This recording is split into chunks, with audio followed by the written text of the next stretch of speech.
hey friends, आप सभी का स्वागत है आपके अपने चैनल स्टडी बीस्ट पर।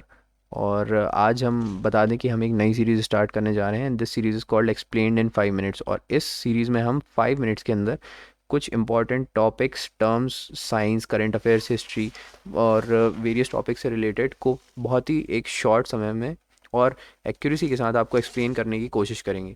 ओके फ्रेंड्स, तो चलिए हम स्टार्ट करते हैं। और आज का हमारा टॉपिक है लैंड ब्रीज और सी ब्रीज़ का। तो फ्रेंड्स, हम में से कई लोगों ने सुना होगा कि लैंड ब्रीज़ जो है वो ऑब्वियसली दिन के टाइम सी ब्रीज़ होती है और रात के टाइम लैंड ब्रीज़ होती है। एंड ऑल दैट कि रात में एयर यहाँ से वहाँ फ़्लो होती है और दोपहर में जब हम देखते हैं तो एयर सी से लैंड की तरफ फ़्लो होती है and all that. But actually ये होता क्यों है, तो ये एक्सप्लेन करने से पहले मैं आपको एक बेसिक्स टर्मिनोलॉजी दोबारा थोड़ी सी बताना चाहूँगा जो हम सभी ने बचपन में ही पढ़ी होगी। And this is solid, liquid and gas, and these are the states of matter.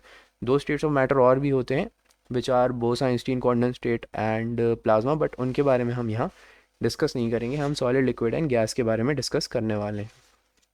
तो होता क्या है फ्रेंड्स, सॉलिड के पार्टिकल्स बहुत ही क्लोजली पैक्ड होते हैं और लिक्विड के पार्टिकल्स उससे थोड़ा ज़्यादा दूर होते हैं एंड गैस के पार्टिकल्स बहुत ज़्यादा दूर होते हैं। ये हम सभी को पता होगा।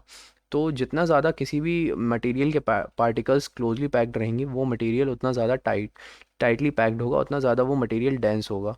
और जितने ज़्यादा उसके पार्टिकल दूर जाते जाएंगे वो मटेरियल उतना ही लाइट वेट और हल्का होता जाएगा, कंपैरेटिवली उसकी डेंसिटी कम हो जाएगी।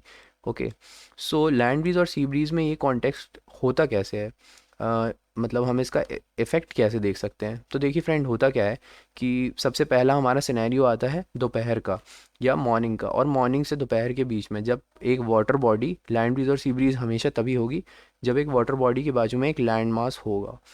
तो जो सन है, सन हमारी को सनरेज देगा और वो सनरेज हमें पता है कि टेम्परेचर को इंक्रीज़ करती हैं। ठीक है, दे इंक्रीज़ द टेम्परेचर।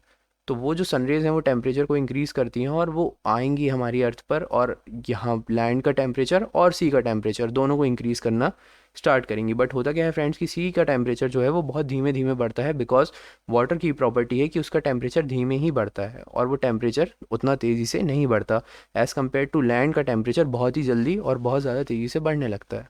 तो जब लैंड का टेम्परेचर बढ़ेगा तो ज़ाहिर सी बात है कि वो अपने ऊपर की एयर को भी हीट अप करेगा। और जैसे ही वो अपने ऊपर की एयर को हीट अप करेगा तो हमें पता है कि जैसे जैसे हम हीट देते हैं, तो जब हम आइस को हीट देंगे तो वो वाटर बन जाता है, वाटर को हीट देंगे तो वाटर वेपर बन जाता है। सेम चीज़ जब हम एक, एक गैस को हीट देंगे तो उसके जो मॉलिक्यूल के बीच का डिस्टेंस है वो और डिस्टेंस और ज़्यादा बढ़ जाएगा। और डिस्टेंस बढ़ने की वजह से क्या होगा फ्रेंड्स कि वो जो मॉलिक्यूल हैं वो ऊपर की तरफ उठने लगेंगे, बिकॉज अब वो एयर लाइटर हो गई है। और जैसे ही कोई भी लाइटर चीज़ ऊपर की तरफ जाती है तो नॉर्मली उसकी जगह लेने के लिए क्या होगा कि कोल्डर हैवियर चीज़ उसकी जगह लेने के लिए वहाँ पर आ जाएगी। बिकॉज ऐसा तो है नहीं कि यहाँ वैक्यूम बचेगा, है ना, वैक्यूम बच नहीं सकता। तो एयर प्रेशर में जो डिफरेंस होता है उसकी वजह से जो हल्की वार्म एयर है वो ऊपर की तरफ जाती है और सी से जो कूल एयर है वो उस हल्की वार्म एयर की जगह लेने के लिए आ जाती है। और इस तरह से हम देखते हैं, ऑब्जर्व करते हैं कि सी से लैंड की तरफ ठंडी हवा चल रही है जिसे हम बोलते हैं सी ब्रीज। और ये फिनोमेना होता है दिन में। ठीक है फ्रेंड्स, और रात में क्या होता है? रात में देखिए, मैंने आपको बताया कि दिन के समय में जो वाटर बॉडी थी वो उतना जल्दी गर्म नहीं हो रही थी, इसलिए उसके ऊपर कूल एयर थी। रात में इसका जस्ट अपोजिट हो जाएगा।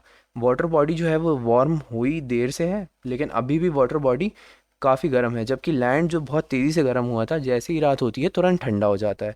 तो अभी लैंड के ऊपर की जो एयर है वो पूरी ठंडी है और सी के ऊपर की जो एयर है वो काफ़ी ज़्यादा गर्म है। और अब ये गर्म एयर क्या करेगी फ्रेंड्स, ऊपर जाना स्टार्ट करेगी। एंड कंपैरेटिवली जो जैसे ही वो ऊपर चली जाएगी तो क्या होगा फ्रेंड, लैंड की ऊपर की जो ठंडी हवा है वो लैंड से सी की तरफ जाएगी। तो इसे हम बोलते हैं फ्रेंड सी ब्रीज। और आप इस फिनोमेना को नेचर में ऑब्जर्व कर सकते हैं। कभी भी अगर आप किसी वाटर बॉडी के किनारे किसी सी बीच पर जाएं तो आप ये फिनोमेना को ऑब्जर्व कर सकते हैं। तो आज के लिए फ्रेंड्स इतना ही। आशा करता हूँ कि आपको ये कंटेंट इन्फॉर्मेटिव लगा होगा और अब लैंड ब्रीज और सी ब्रीज को आप ज़्यादा बेहतर तरीके से समझ पाए होंगे। और इसी के साथ अगर आपको हमारा चैनल पसंद आया है तो आप हमारे चैनल को सब्सक्राइब कर सकते हैं, अपने नोटिफिकेशन बॉक्स पे जाकर नोटिफिकेशन को टर्न ऑन कर सकते हैं, बेल आइकन को प्रेस कर सकते हैं और चैनल को सपोर्ट करते रहिए। And thanks for watching.